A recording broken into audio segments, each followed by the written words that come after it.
jumlahnya begitu besar, 8 juta siswa yang tadinya akan dites oleh UN.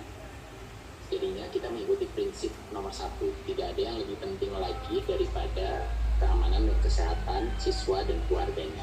Jadi karena itu UN itu dibatalkan untuk 2020, karena kita sudah tahu juga bahwa sebenarnya UN itu bukan menjadi syarat kelulusan ataupun seleksi masuk jenjang pendidikan yang lebih tinggi.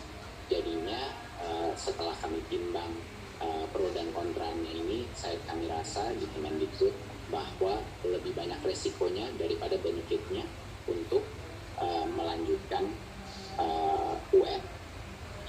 Ada beberapa hal tambahan yang untuk diumumkan. Yang pertama adalah artinya ujian sekolah itu masih bisa dilakukan oleh masing-masing sekolah, ujian kelulusan sekolah. Tapi tidak diperkenankan untuk melakukan tes tatap muka yang mengumpulkan siswa dalam ruangan kelas. Ini tidak boleh dilakukan. Jadi ujian sekolah bisa diadministrasi, ada berbagai macam opsi. Sekolah bisa melaksanakan ujian sekolah, misalnya melalui sekolah. Dan ujian sekolah tersebut tidak kami paksa untuk mengukur ketuntasan seluruh capaian kurikulum bahkan sampai semester terakhir.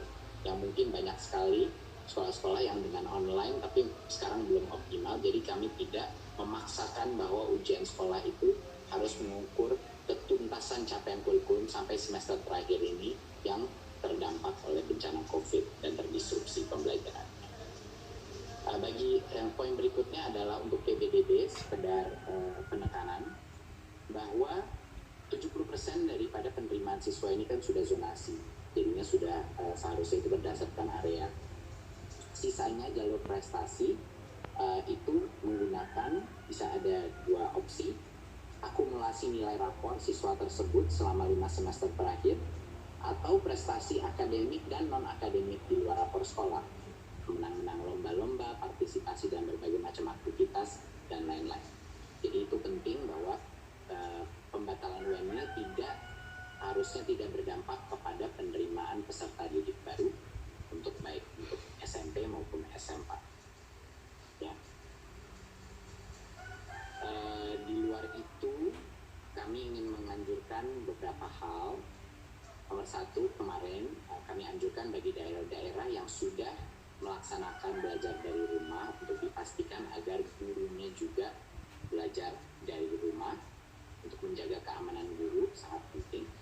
Dan kami juga ingin menekankan bahwa walaupun banyak sekolah sekarang melakukan belajar dari rumah, bukan berarti gurunya hanya memberikan pekerjaan saja kepada muridnya, tapi juga ikut berinteraksi dan berkomunikasi membantu muridnya dalam mengerjakan tugasnya. Kami mendengar banyak keluhan dari berbagai macam orang tua dan mahasiswa yang hanya diberikan pekerjaan yang begitu berat tapi tidak dibimbing. Jadi ini mohon siswa-siswa kita walaupun bekerja dari rumah, bahwa guru itu juga benar-benar mengajar dari rumah dan membantu membimbing siswa-siswanya. Saya rasa sekian dari saya yang bisa saya utarakan. Sekali lagi saya ingin mengingatkan seluruh masyarakat Indonesia untuk serius dalam mengikuti arahan social distancing dan physical distancing, terutama bagi yang tinggal dengan orang tua di atas umur 60.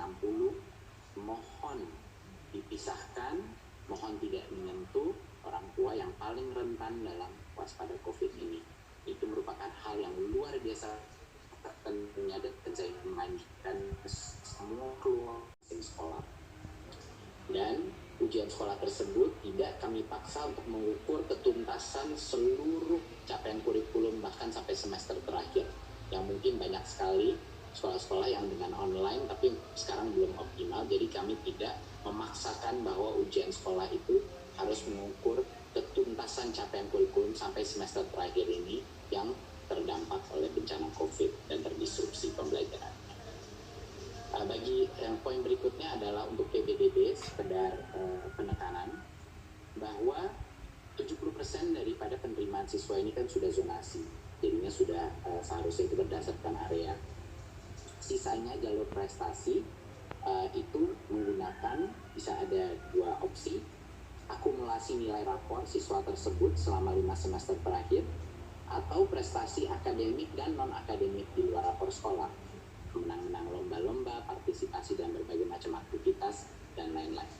Jadi itu penting bahwa pembatalan UN ini harusnya tidak berdampak kepada penerimaan peserta didik baru untuk baik untuk SMP maupun SMA. Ya. Di luar itu kami ingin menganjurkan beberapa hal. Nomor satu, kemarin kami anjurkan bagi daerah-daerah yang sudah melaksanakan belajar dari rumah untuk dipastikan agar gurunya juga belajar dari rumah untuk menjaga keamanan guru, sangat penting. Dan kami juga ingin menekankan bahwa walaupun banyak sekolah sekarang melakukan belajar dari rumah, bukan berarti gurunya hanya memberikan pekerjaan saja kepada muridnya, tapi juga ikut berinteraksi dan berkomunikasi membantu muridnya dalam mengerjakan tugasnya. Kami mendengar banyak keluhan dari berbagai macam orang tua dan mahasiswa yang hanya diberikan pekerjaan yang begitu berat tapi tidak dibimbing. Jadi ini mohon siswa-siswa kita walaupun bekerja dari rumah, bahwa guru itu juga benar-benar mengajar dari rumah dan membantu membimbing siswa-siswanya.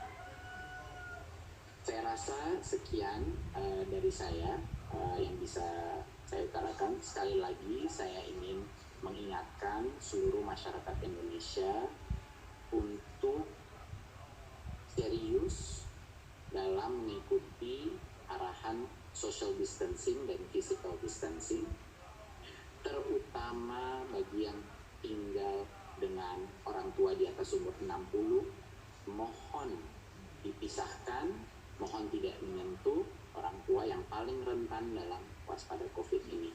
Itu merupakan hal yang luar biasa tentunya, dan saya menganjurkan semua keluarga